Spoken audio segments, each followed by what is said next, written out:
ഇനി ഇവിടെ ചോറും കറിയും വെക്കുന്നത് എങ്ങനെയാണെന്ന് എനിക്ക് ഒന്ന് കാണണം. ഭദ്രകാളി, സ്വന്തം ഭർത്താവ് പട്ടിണി കിടന്ന് ചാവണമെന്ന് അവളുടെ ആശ. അല്ലടി, നിന്നെ കൊന്നിട്ട് ഞാനും ചാവുള്ളൂ. അടി ഭദ്രകാളി, ഇറങ്ങി വാടി. എന്താടി നോക്കുന്നത്? കരുണം പോലീസും നീയും തമ്മിലുള്ള ഇടപാട് നാട്ടിൽ മുഴുവൻ പാട്ടായി നാറി കിടക്കുമ്പോഴാണ് ഞാൻ വന്നത്. പോലീസ് മുങ്ങിയപ്പോ ഒരുത്തരും കിട്ടിയില്ല, നിന്നെ കെട്ടാൻ ഞാൻ കെട്ടി. അതാണടി എന്റെ ആത്മാർത്ഥത. ആ എണ്ണ നിനക്കിപ്പം വരില്ല, എനിക്ക് മാത്രം ഇവിടെ ചോറില്ല. അല്ലടി, എന്താ കണ്ടൂടെ ചട്ടി? പഴയതിൽ ഇനി ഇതും കൂടി ബാക്കിയുള്ളൂ. ഇതും കൂടി ഒന്ന് ഉടച്ചു തന്നായിരുന്നെങ്കിൽ എനിക്ക് പോയി പുതിയത് വാങ്ങിക്കായിരുന്നു. പിന്നെ അത് ഉടച്ചു തുടങ്ങാം. ഉടക്കാനാ പറഞ്ഞത്. തൊട്ട് പോരു തന്നെ.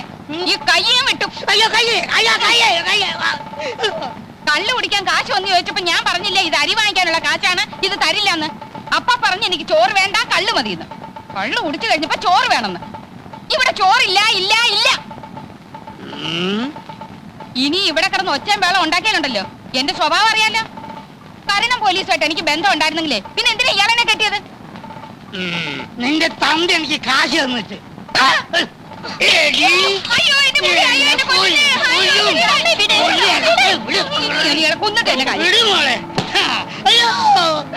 അവളെ വിടടി, എന്നെ കൊല്ലട്ടെ. ഞാൻ ചത്താ അവക്ക് കരുണം പോലീസില്ലേ? പിള്ളേരുടെ മുമ്പിൽ വെച്ച് തോന്നിയ ദിവസം പറയരുതെന്ന് ഞാൻ പറഞ്ഞിട്ടില്ലേ? കരുണം പോലീസുമായിട്ട് എനിക്ക് ബന്ധം ഉണ്ടായിരുന്നു തന്നെ കൂട്ടിക്കോളൂ. നിങ്ങളുടെ ആദ്യ ഭാര്യ പതിവ്രത ആയിരുന്നല്ലോ, എന്നിട്ട് എന്തേ അവളൊരു ലോക കള്ളനെ പറ്റൂ?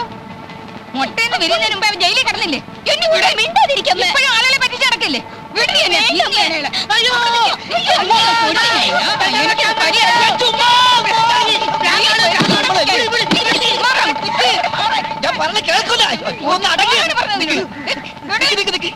എത്ര കലം പൊട്ടിച്ചു പറ.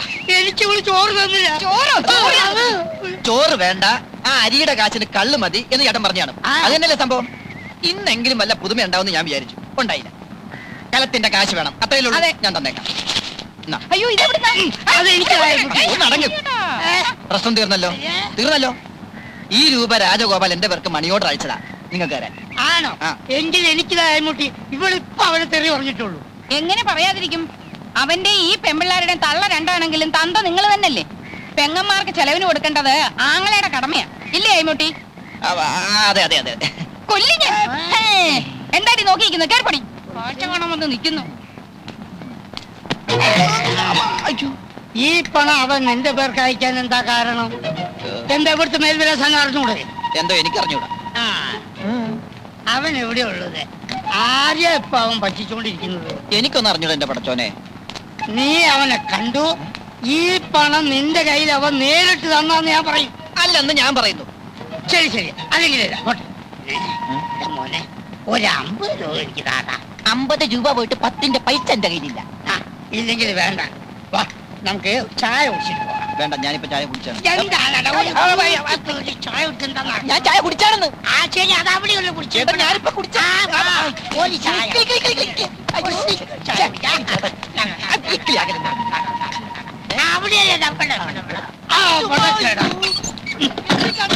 അതെ, വാതിലടിച്ച് കുറ്റിയിട്ടതാ. നിനക്കറിയാ അവൻ എവിടെയാ ഉള്ളത്? അവൻ കാശുണ്ടാക്കുന്നുണ്ടെന്നുള്ളതും എനിക്ക് മനസ്സിലായി. അവനെ കാണിച്ചു തരാതെ നിന്നെ ഇവിടുന്ന് പുറത്തു വിടുന്ന പ്രശ്നമല്ലേ ആയിമുട്ടി പറ്റി. അവനെ കേടാ. എനിക്ക് ആ അഡ്വാൻസ് കിട്ടിയ വളരെ നന്നായിരുന്നു. പറഞ്ഞിരുന്ന സമയം കഴിഞ്ഞിരിക്കുക.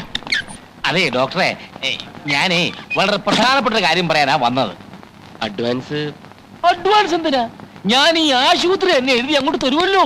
ആശുപത്രി കിട്ടിയിട്ട് എനിക്ക് എന്താ കാര്യം? അതെ, അതെന്താണെന്ന് വെച്ചാൽ ഞാൻ പറഞ്ഞുതരാന്നേ. ഡോക്ടർക്ക് ഇപ്പൊ ഈ നാട്ടിൽ എന്താ പേരെന്ന് അറിയുവോ? എന്റെ മോൾ ഒരു ദിവസം ലണ്ടനിൽ നിന്ന് ഫോൺ ചെയ്ത് ചോദിക്കുക, അച്ഛാ നമ്മുടെ ആശുപത്രി മിടുക്കനും സുന്ദരമായ ഡോക്ടർ എത്തിയെന്ന് കേട്ടത് ശരിയാണോ എന്ന്. ഞാൻ പറഞ്ഞു ശരിയാണെന്ന്. അവക്ക് ഭയങ്കര സന്തോഷമായിപ്പോയി. അതായത് ഡോക്ടറിന്റെ പേര് ലണ്ടൻ വരെ എത്തിയിരിക്കുന്നു. ആരോ ഇവിടുന്ന് ഊമക്കത്തെഴുതി അറിയിച്ചതാവും. ഇനിയും കുറച്ചു കാലം കൂടി ഞാനിവിടെ നിൽക്കേണ്ടി വന്നാൽ ലണ്ടൻ മാത്രമല്ല ലോകം മുഴുവൻ ഞാൻ അറിയപ്പെടും. അതാണ് എന്റെ അവസ്ഥ. അറിയപ്പെടണം. അതിൽ ഏറ്റവും കൂടുതൽ സന്തോഷിക്കുന്നത് ഞാനായിരിക്കും. എന്റെ മോള് ലണ്ടനിൽ എന്ത് ചെയ്യുന്നു എന്ന് ഡോക്ടർ ചോദിച്ചില്ല. മകൾ അവിടെ എന്തൊക്കെ ചെയ്തു കൂട്ടുന്നു എന്ന് ഇവിടെ ഇരുന്നുകൊണ്ട് നിങ്ങൾക്ക് പറയാൻ പറ്റില്ലല്ലോ, അതുകൊണ്ട് ചോദിച്ചില്ലെന്നേ ഉള്ളൂ. അവളവിടെ FRCS പഠിക്കുകയാണ്. വളരെ സന്തോഷം. ഞാനൊരു ശുദ്ധ മനസ്കനാണേ. ഞാൻ അതിലും ശുദ്ധ മനസ്കനാ. അല്ല, അതെനിക്കറിയാം. അതുകൊണ്ട് തന്നെ നമ്മൾ തമ്മിൽ വളച്ചുകെട്ടി സംസാരത്തിന്റെ ആവശ്യമില്ല. ഡോക്ടർ എന്റെ മരുമോനായി കാണാൻ ഞാൻ ആഗ്രഹിക്കുന്നു. എനിക്കാകെ ഒരു മകളേ ഉള്ളൂ. അവളെ സുരക്ഷിതമായ കയ്യിലേൽപ്പിച്ചാൽ. എന്റെ കൈ വളരെ സുരക്ഷിതമായ കൈയാണ്. പക്ഷേ ഒരു പക്ഷമില്ല ഡോക്ടർ, ഞാൻ തീരുമാനിച്ചു കഴിഞ്ഞു. എനിക്ക് അഡ്വാൻസ് പെട്ടെന്ന് കിട്ടിയിരുന്നെങ്കിൽ. ഇല്ല, ഇനി നമ്മൾ തമ്മിൽ അഡ്വാൻസും ഇല്ല, ശമ്പളവും ഇല്ല. എന്റെ മോളെയും അതോടൊപ്പം ഈ ആശുപത്രിയും കൂടി അങ്ങോട്ട് ഏൽപ്പിക്കുക. അതല്ല, ഒന്നും പറയണ്ട, ഒന്നും പറയണ്ട, ഒന്നും പറയാൻ ഞാൻ സമ്മതിക്കത്തില്ല. ഒന്നും പറയണ്ട. ഭഗവാനെ, ഒടുവിൽ അഡ്വാൻസും ഇല്ലാണ്ടായോ? ഡോക്ടർ, എന്താണോ? ഡോക്ടർ അച്ഛനും അമ്മയും വന്നിരിക്കുന്നു. ഡോക്ടറിന്റെ അച്ഛനോ? നോക്കെത്താ ദൂരം വരെ ഒരു പാടം, പിന്നെ തെങ്ങുന്തോപ്പ്, റബ്ബർ, ചുക്ക്, കുരുമുളക്, ഏലം ഇതെല്ലാം വിറ്റിട്ടാണ് ഇവനെ പഠിപ്പിച്ചത്. കോഴിക്കോട് പഠിച്ചു കഴിഞ്ഞപ്പോ അവൻ പറഞ്ഞു എറണാകുളത്ത് പഠിക്കണം, പിന്നെ പറഞ്ഞു തൃശ്ശൂര് പഠിക്കണം, പിന്നെ കണ്ണൂര്, കോട്ടയം, കാഞ്ഞിരപ്പള്ളി, അങ്ങനെ കാസർഗോഡ് തൊട്ട് കന്യാകുമാരി വരെയുള്ള സ്ഥലത്ത് ഞങ്ങൾ അവനെ പഠിപ്പിച്ചു. ഇതും കഴിഞ്ഞപ്പോ പറയാണ് എന്തോ ഒരു പാല്, എന്ത് പാല്? മണിപ്പാല്, മണിപ്പാല്. ഞാൻ പറഞ്ഞോളാം, എനിക്കറിയാം, ഇടയ്ക്ക് കയറി പറയരുത്. എന്താണ് മണിപ്പാലി പഠിക്കണം. ആ സമയത്താണ് നമ്മൾ ആ റബ്ബർ എസ്റ്റേറ്റ് വിറ്റത്. 27 ഏക്കറല്ല, അമരാവതിയിലുള്ള 30 ഏക്കർ. ആര് നോക്കണം എവിടേക്ക് കിടക്കണം? എന്ത് വിറ്റാലെന്താ, ഒന്നും പാഴായി പോയിട്ടില്ലല്ലോ. റബ്ബറും തെങ്ങും ഒക്കെ ഇനി ഇഷ്ടം പോലെ വാങ്ങിക്കാമല്ലോ. എല്ലാരും ഉണ്ടല്ലോ. മമ്മി, എന്തൊക്കെയുണ്ട് വിശേഷം? ഡാഡി എവിടെ? ഡാഡി അങ്ങ് ഒത്തിരി ക്ഷീണിച്ചു പോയല്ലോ. ആളെ കണ്ടിട്ട് മനസ്സിലായില്ല. സുമേ, ലതേ, അയ്മുട്ടി. ഞങ്ങളെയൊന്നും ഓർക്കുന്നില്ല. ഒരു എഴുത്തുമില്ല, ഒരു ഫോൺ പോലും ചെയ്യാറുമില്ല. ഡോക്ടർക്ക് എവിടാ ഇതിനൊക്കെ സമയം? മമ്മി, ഡാഡി, ഇത് ആശുപത്രി ഓണർ കുമാരൻ തമ്പി. മാധവൻ തമ്പി. ഓ, മാധവൻ തമ്പി. ഞങ്ങൾ വേണ്ടതുപോലെ പരിചയപ്പെട്ടു. ഡോക്ടർ ഡ്യൂട്ടിയിലല്ലേ, ഇവരുടെ കാര്യം ഞാൻ നോക്കിക്കോളാം. അത് വേണ്ട, അവർക്ക് പോകാൻ തിരക്ക് കാണും. തിരക്കില്ല, ഞങ്ങൾക്ക് ഒരു തിരക്കുമില്ല. അപ്പോഴോ? അയ്മുട്ടി, ഇറങ്ങാൻ നേരത്തെ കാറ് കേടായി, പിന്നെ ഞങ്ങൾ ലോറിയിൽ അല്ല ബസ്സിലാണ് വന്നത്. ഡോക്ടറെ, എല്ലാം ഒരു നിമിത്തമായിട്ടാ എനിക്ക് തോന്നുന്നത്. അല്ലെങ്കിൽ തന്നെ ഡാഡിയും മമ്മി ഇന്നിവിടെ എത്തിച്ചേരുവോ? വന്നാട്ടെ, ഞാൻ അവരെ വീട്ടിലേക്ക് കൊണ്ടുപോകാം. അത് വേണ്ട. ഒന്നും പറയണ്ട, ഒന്നും പറയണ്ട. വന്നാട്ടെ, ഓ, നമുക്ക് വൈകിട്ട് കാണാം. അങ്ങോട്ട് കേറ്, കേറ്, വേഗം കേറ്. ഞാൻ പറഞ്ഞു. ചേച്ചി, മക്കളെ കയറി. മോനെ, നീ വേഗം വരണേ. Okay, sir. എന്നെ പിടിച്ചൊരു മുറിക്കകത്തിട്ട് പൂട്ടി. കഞ്ഞിവെള്ളം പോലും തന്നില്ല. ഒടുക്കം അലക്കമ്പരിൽ നിന്ന് വാടക കൂടെ തുണി ഒപ്പിച്ചു. എനിക്ക് വേറെ നിവൃത്തി ഉണ്ടായില്ല രാജഗോപാല. സാരമില്ല, ഇന്നുകൊണ്ടെല്ലാം തീരുമല്ലോ.